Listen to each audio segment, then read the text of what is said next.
and welcome to the Geek Easy Lounge, fellow geeks, where today, again, we will be talking about Picard, Seasons 2, Episodes 1 and 2.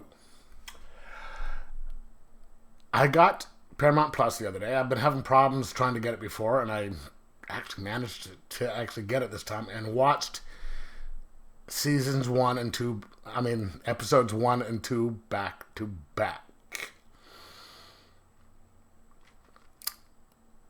These were some interesting episodes. So let's give a brief recap of the first 2 episodes. Starts out with a ship going to red alert. It seems like they're under attack. Everyone is being sent to the bridge. They get to the bridge. There's phaser fire all over the place, and it looks like these 2 arms that, like Doc Ock's arms, it's a little bit more advanced, going out and going into various computer systems on board the bridge, and it's firing all over the place. There's phaser fire all over the place. Computer counting down. Someone yelling that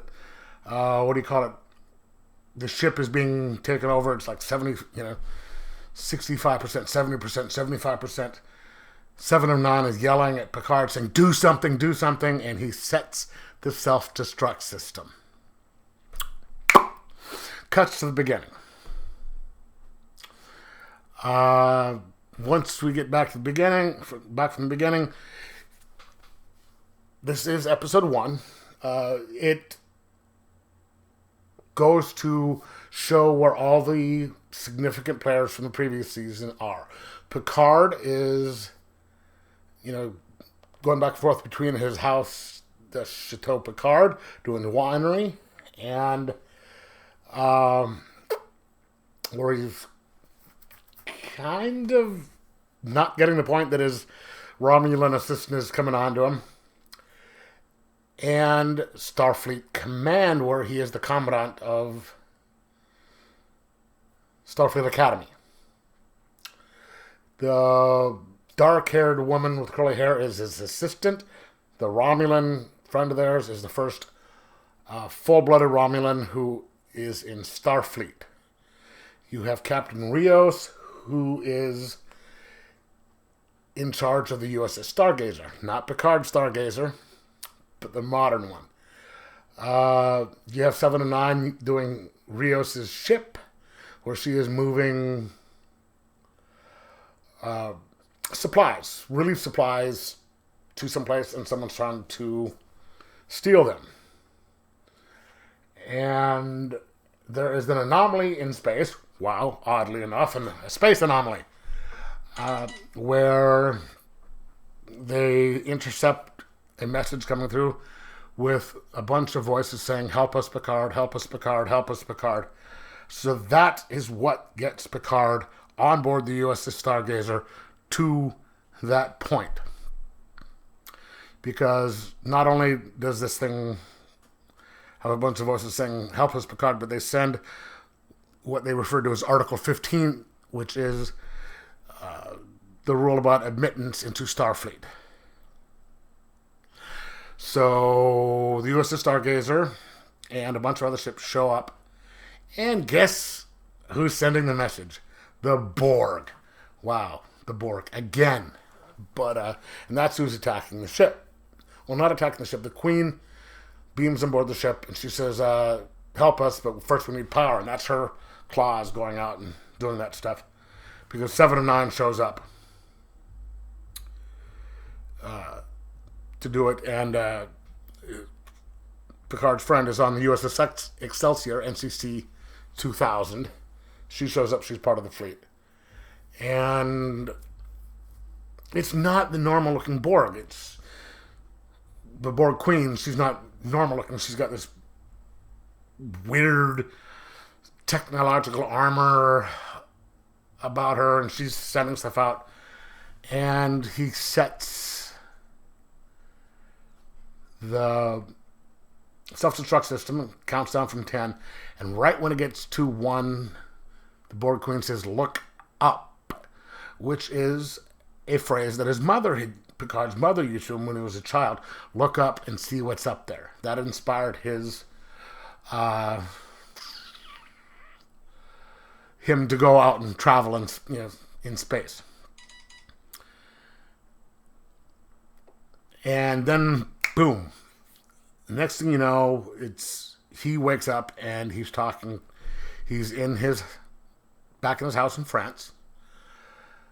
And guess who shows up? Q. And, they kind of go at it for a little bit. And turns out that, like he said in All Good Things, the trial is never over. So they kind of go at it for a little bit, and he says there's a task they have to do. Second episode, it's just Annika, not Seven, but Annika wakes up. She's the president of the Confederation, which they describe as a, what do you call it? A xenophobic fascist society where it's humans first. And they are intent on wiping out all non-humans. She's the president. Picard is General Jean-Luc Picard, who's in charge of taking out all the other races. Rios is in charge of his ship, and he's fighting the Vulcans. And you have the Doctor. She's in charge of a couple other things. And so they all get together to figure out what has happened. Why it's like this. It turns out that at some point in the past, Q had made history divert. And so they're trying to figure out when this happened. And using a captured Borg Queen, it turns out that it's in the 21st century. So they need to go back to the 21st century, find out what happened, and fix it. And since there's, they're like, okay, how are we going to do it? Slingshot. They don't have the person who, of the mental capacity like Spock to figure it out, so they're going to use the Borg Queen to go back in time. And that's where the episodes end. Now, this is a really good series so far. I mean, it looks incredible. The special effects are just top notch. I mean, it looks even better than the last season did. It looks beautiful. And they throw in some fan service in this. I mean, first episode, they have Guinan who shows up. And she's operating a bar in Los Angeles, which is called 10 Forward. Duh. And they do sort of explain why her character, who is a Lorian and doesn't appear to age, has aged. Because Whoopi Goldberg is human and has aged. I mean, we can't not do that. So they came up with a good explanation as to why she has shown age. They did the same thing with Q. I mean, Q is a demigod. He can look whatever he wants. And so you have to kind of explain why he looks like he's, 20, 30 years older than he did during the series. Okay, and they do a good job. And in season 1, they do have a little other Easter eggs. They're assigning people ships. They have someone being assigned to the USS Haraku Sulu. They have somebody being assigned to the USS Excelsior, NCC 2000. 10 Forward, Guinan. In episode 2, Q is going and showing Picard different things in Picard's new room that he didn't have before. There's all these skulls in there. One of them is the skull of Gul Dukat. Explains how, and he says, yeah, he died this way. Skull of General Martok. Died this way. One other person, and they also mentioned General Cisco. I'm guessing that they meant Cisco from Deep Space Nine, but I don't know because they didn't. Yeah, that's the only thing they said. It was General Cisco. But I really think this is a good. The series is good, really good so far. It looks fantastic.